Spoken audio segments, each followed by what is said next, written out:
I am ready, he's about to set sail.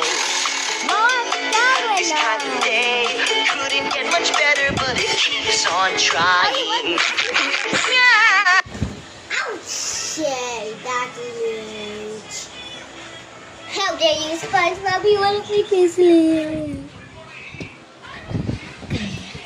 So what was I saying? I'm gonna copy Kanan's voice. If she walks, I'm back.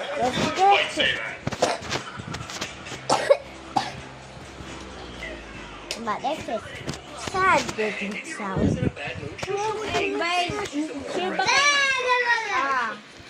Sure ba kayo hindi kayo kakain? Mamaya na. Sure! Please stop making that face. Subscribe.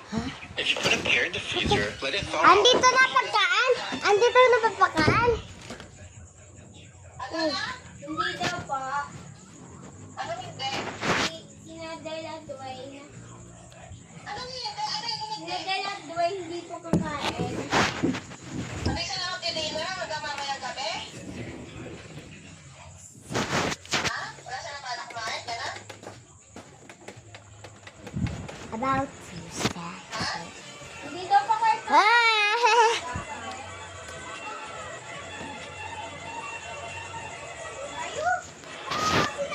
Hello, Mommy. Dahil So, guys, I have hindi daw po sila kakain ng dinner. Kakain na! Kakain! Off daw ni tata yung cellphone nila. Kakain na pala! Lang po. Si Del po kakain po, pero si Dwayne hindi. Ayaw niya daw na po ni Dayla. Yung kakain daw po si Del. Meron dito sa one night ng chat dito sa ganun. Tatay, Kaya nila magkikain na. Si Dwayne lang po hindi kakain. paharap. Na, Bakit tayo kakain? hindi, nilabas na po ni Dwayne ang tubig pa. Si Del po nagtatapong dahil lang po sabi po ni Kudulim, hindi po daw si Del kakain. Del, akin na! Tingnan mo na kung okay na. Kumukulo na po. Oh, Sige, patayin mo na. hindi kakain si Del. Del, kakain pa ba ikaw?